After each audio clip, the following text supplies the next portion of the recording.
সাবেক সেনাপ্রধান জেনারেল আজিজ আহমেদের বিরুদ্ধে রেড নোটিশ জারি করতে ইন্টারপোলের চিঠি দিয়েছেন আন্তর্জাতিক অপরাধ ট্রাইব্যুনাল এর চিফ প্রসিকিউটর। আন্তর্জাতিক বিমানবন্দর থেকে আটক করা হয়েছে।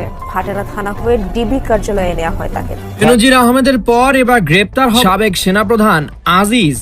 ইন্টারপোলের রেড নোটিশের ভিত্তিতে সংযুক্ত আরব আমিরাতের সাবেক আসামিকে যে কোনো মূল্যে বাংলাদেশে ফিরিয়ে এনে আদালতের কাঠগড়ায় দাঁড় করানো হবে। কিন্তু প্রশ্ন উঠছে, কে এই জেনারেল আজিজ আহমেদ? কিভাবে তিনি একজন সামরিক অধিনায়ক থেকে রূপ নিলেন স্বৈরাচারের অন্যতম মূল খুঁটি হিসেবে? কিভাবে তার হাত ধরে বাংলাদেশে প্রতিষ্ঠিত হয়েছিল অপরাধী পরিবারকে সুরক্ষা দেওয়ার এক অভূতপূর্ব?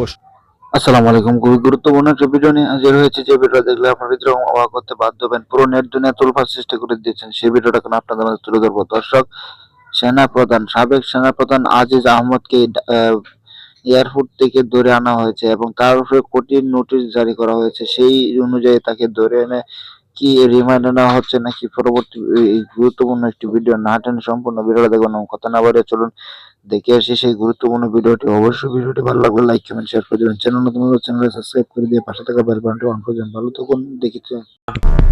আন্তর্জাতিক অপরাধ ট্রাইব্যুনালের প্রতিষ্ঠার ইতিহাসে এটিই প্রথম ঘটনা যেখানে দেশের কোনো সাবেক প্রধানের বিরুদ্ধে মানবতা বিরোধী অপরাধের সুনির্দিষ্ট অভিযোগে সরাসরি ইন্টারপোলের রেড নোটিশ জারির আবেদন জানানো হয়েছে।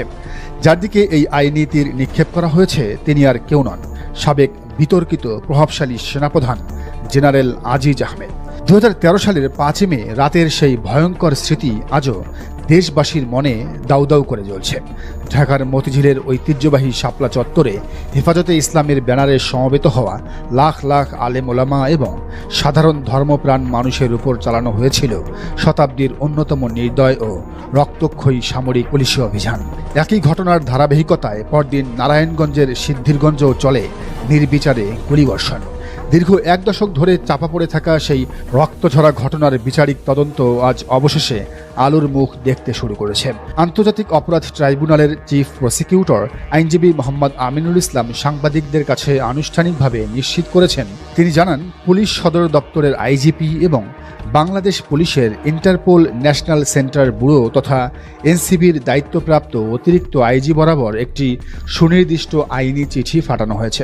সেই চিঠির মূল বক্তব্য একটাই, ইন্টারপোলের প্রাসঙ্গিক বিধিমালা অনুসরণ করে অবিলম্বে সাবেক সেনাপ্রধান জেনারেল আজিজ আহমেদের নামে বিশ্বব্যাপী রেড নোটিশ জারি করতে হবে।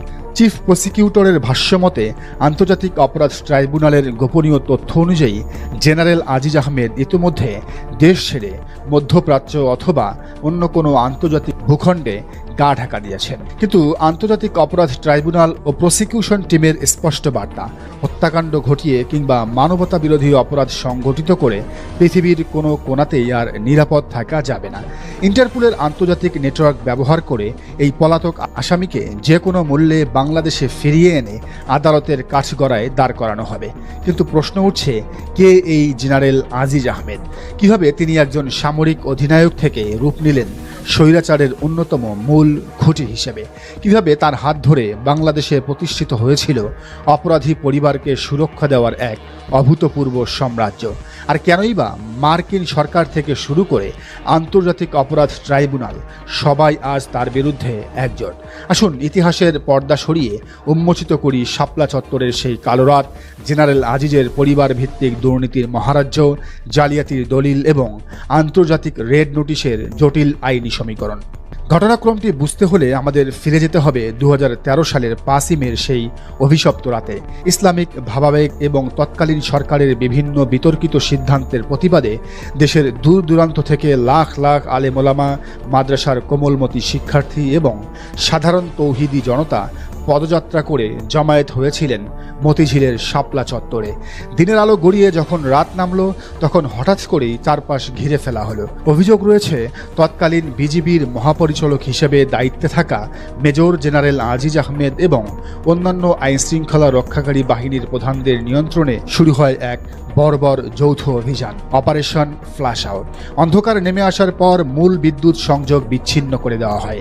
Sound grenade, tear shell, heavy মারণাস্ত্রের গর্জন এবং হাজার হাজার মানুষের আর্তচিৎকারে থমকে গিয়েছিল পুরো ঢাকা শহর। অসহায় মানুষের উপর পয়েন্ট ব্ল্যাঙ্ক রেঞ্জ থেকে গুলি চালানোর নজিরবিহীন অভিযোগ ওঠে সেই রাতে। রাস্তায়, ড্রেনে এবং গলির মুখে আলেম ওলামাদের তাজা রক্তে ভেসে গিয়েছিল মতিঝিল এলাকা। পরদিন অর্থাৎ 6ই মে একই ধরনের নির্দয় গুলিবর্ষণের পুনরাবৃত্তি ঘটে নারায়ণগঞ্জের সিদ্ধিরগঞ্জ মহাসড়কে। সেখানেও বেশ কয়েকজন নিরীহ মানুষকে হত্যা করা হয়। দীর্ঘদিন এই ভয়াবহ সত্যকে রাষ্ট্রীয় ক্ষমতার শক্তিতে ধামাচাপা দিয়ে রাখা হয়েছিল, কিন্তু ছাত্র জনতার জুলাই গণ অভ্যুত্থানের পর সত্য আর আটকে থাকেনি। গত 27শে জুলাই আন্তর্জাতিক অপরাধ ট্রাইব্যুনাল শাপলা চত্বর ও সিদ্ধিরগঞ্জের হত্যাযজ্ঞের মামলায় মানবতা বিরোধী অপরাধের অভিযোগ আনুষ্ঠানিকভাবে আমলে নেয়। এই মামলার 1 নম্বর আসামি ক্ষমতাচ্যুত সাবেক প্রধানমন্ত্রী শেখ হাসিনা, আর তার সহযোগী হিসেবে অভিযুক্ত 41 জন আসামির মধ্যে যেসব শীর্ষ ব্যক্তিত্বের নাম এসেছে তারা হলেন সাবেক সেনাপ্রধান আজিজ আহমেদ, তৎকালীন স্বরাষ্ট্রমন্ত্রী মহিউদ্দিন খান আলমগীর, স্বরাষ্ট্র প্রতিমন্ত্রী শামসুল হক টুকু, তথ্যমন্ত্রী ও জাসদ সভাপতি হাসানুল হক ইনু এবং তৎকালীন গণজাগরণ মঞ্চের মুখপাত্র ডাক্তার ইমরান এইচ সরকার।